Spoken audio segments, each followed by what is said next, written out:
महाभारत का रहस्य। कृष्ण उडुपी के राजा और युद्ध की अद्भुत भविष्यवाणी। महाभारत का युद्ध कुरुक्षेत्र में लड़ा गया, जिसमें पांडव और कौरव अपनी अपनी सेनाओं के साथ आमने सामने खड़े थे। ये युद्ध केवल शक्ति प्रदर्शन का माध्यम नहीं था, बल्कि धर्म और अधर्म के बीच का संघर्ष था। इस युद्ध में हर राजा और हर सेना को निर्णय लेना था कि वह किसके पक्ष में खड़ी होगी। महाभारत न केवल एक युद्ध की गाथा है, बल्कि यह एक ऐसी अद्भुत कहानी है जिसमें अनगिनत रहस्य और शिक्षाएं छुपी हुई हैं।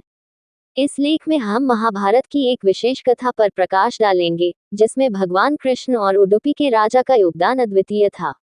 ये कहानी न केवल चमत्कारों से भरी हुई है, बल्कि इसमें गहरे आध्यात्मिक और व्यवहारिक संदेश भी हैं।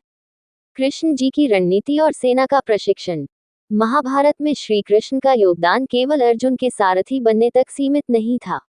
उन्होंने पांडवों की सेना को प्रशिक्षित किया और उन्हें युद्ध के लिए तैयार किया।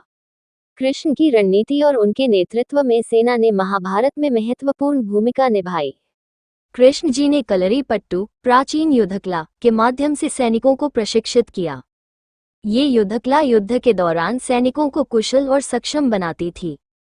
महाभारत युद्ध से पहले पांडव और कौरव दोनों ने विभिन्न राजाओं से सहयोग की अपील की। उस समय जब लोग जाकर उडुपी के राजा से मिले और उनसे पूछा गया कि आप किसकी तरफ से लड़ेंगे, आप कौरवों का साथ देंगे या पांडवों का, उडुपी के राजा ने कहा, मैं किसी का साथ नहीं दूंगा, लेकिन मैं सबका साथ दूंगा। ये जवाब सुनकर सभी लोग कंफ्यूज हो गए, इनको उनके कुछ समझ ही नहीं आया। तब उडुपी के राजा ने बोला कि जब इतने लाख लोग लड़ेंगे तो लोगों को चोट भी लगेगी, उनके उपचार के लिए भी लोग चाहिए। जब इतने लाख लोग लड़ेंगे तो उनका भरण पोषण भी करना पड़ेगा, उनको खाना भी खिलाना पड़ेगा। वो समस्त कार्य मैं और मेरी सेना द्वारा किया जाएगा, जहां सबकी चिकित्सा की पूरी जिम्मेदारी और सबको खाना खिलाने का पूरा ध्यान मैं रखूंगा।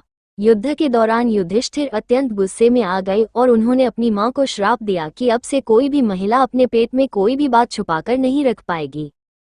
ये श्राप केवल एक क्रोध की अभिव्यक्ति नहीं थी, बल्कि इसके पीछे गहरा सामाजिक और सांस्कृतिक संदेश छुपा हुआ था। युद्ध के दौरान उडुपी के राजा ने हर दिन युद्ध में भाग लेने वाले सैनिकों के लिए भोजन बनवाया। आश्चर्यजनक बात यह थी कि उनके द्वारा तैयार किया गया भोजन न तो कम पड़ता था और न ही अतिरिक्त बचता था। लोगों के लिए यह एक चमत्कार था। आखिर उडुपी के राजा को ये कैसे पता चलता था कि कितने लोग युद्ध में जीवित बचेंगे और कितने मारे जाएंगे? इस व्यथा को समझाते और सुलझाते हुए उन्होंने इस रहस्य पर से पर्दा उठाते हुए कुछ ऐसा बताया जो काफी ज्यादा विचित्र है। उडुपी के राजा ने एक रहस्य बताया कि वे हर रात श्री कृष्ण के कमरे के बाहर उबली हुई मूंगफली रख देते थे।